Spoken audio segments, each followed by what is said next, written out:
400 চাই 420 টা 320 বেশি 300 বেশি আমরা কম দামে বেচালে টিকিট। ঠিক আছে, গত শুক্রবার আসার পরে এই যে উনি চলে গেল।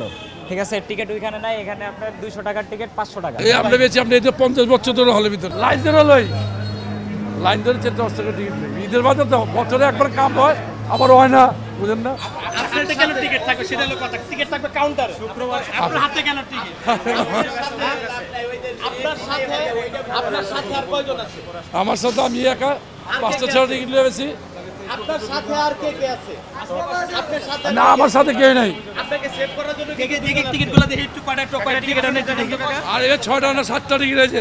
বলেন তো এই যে 1 সিলমারা 2 টিকিট, 3 সিলমারা 4 5 6 7 7টা টিকিট করলাম না, 6 7টা আপনারা তো টিকিট। গতবারও আপনাদেরকে পাইছি, তার আগের বারও পাইছি। এটা আমাদের ব্যবসা। কেন এই কাজটা কেন করেন? প্যাডেল লেগে করি, কাউন্টারে করেন। প্যাডেল লেগে করি, নিজের বুঝো না। যারা দেখতে আসে তারা তো ভুক্তভোগী, তারা আমরা কম দামে বেচালে টিকিট, আমরা ওই দাম লই না। আপনাদের মাত্র 400 টাকা 200 টাকা 400 চাই 420 টা 320 বেশি 300 বেশি। কাউন্টারে আমি জিজ্ঞেস করছি, কাউন্টারে টিকিটের দাম 300 টাকা করে, আপনি কেন 400 টাকা বিক্রি করতেছেন? প্যাডেল লেগে করি 20-50 টাকা লাভ। আপনাদের কি বেতন দেওয়া হয় না? না না, আমরা দিই না তো। হলের কোনো স্টাফ না। হলের স্টাফ ছাড়া আপনি টিকিট বিক্রি করতেছেন? এই আমরা বেশি আমরা এই তো 50 বছর ধরে হলের ভিতরে। এই টিকিট বিক্রি করে খান? হ্যাঁ, টিকিট এই বিক্রি করে 50 বছর ধরে 20-30 5-6টা টিকিট লয়ে বেশি। এভাবেই চলে আপনি? হ্যাঁ, আমি চলি। আমরা 1 মাস 2 মাস 6 মাস 7 মাস বন্ধ থেকে বয়ে থাকি, কি করব? এই অনেক বয়স হয়েছে, কই যাবো? অনেক বয়স হয়েছে, কোথায় যাবো বলেন? এই ঈদের ভিতরে টিকিট বিক্রি করে আপনারা চলেন?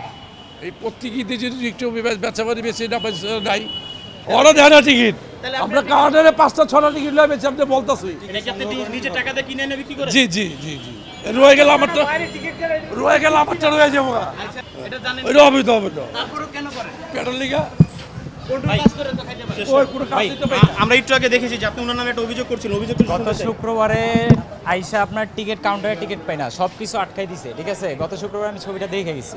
আমরা 3 জন আসছিলাম, ছবি দেখে গেছি। আজকে আসছি 5 জন। ঠিক আছে, গত শুক্রবার আসার পরে এই যে উনি চলে গেল। ঠিক আছে, টিকিট ওইখানে নাই, এখানে আপনার 200 টাকার টিকিট 500 টাকা, 1 টাকা কম দিবে না। তারপরে 2টা টিকিট কাইটা আপনার 1000 টাকা দিয়ে টিকিট কাটছি, কাইটা তারপরে ছবি দেখা লাগছে। এমন অবস্থা, তারা আপনার এমন সিন্ডিকেট করে রাখছে যে ভিতর থেকে আমরা টিকিট কাইটা দেখতে পারি না। আমরা অনলাইনে বুকিং দেবো, অনলাইনে আগে থেকে বুক হয়ে থাকে। ঠিক আছে, আমরা যে কারণে মধুমিতাতে আসি, মধুমিতা আসার পরে প্রতি বছরই এরকম অবস্থা। বরবাদের সময় এক অবস্থা, তুফানের সময় এক অবস্থা, প্রিয়তমার সময় এক অবস্থা, সব সময় এক অবস্থা।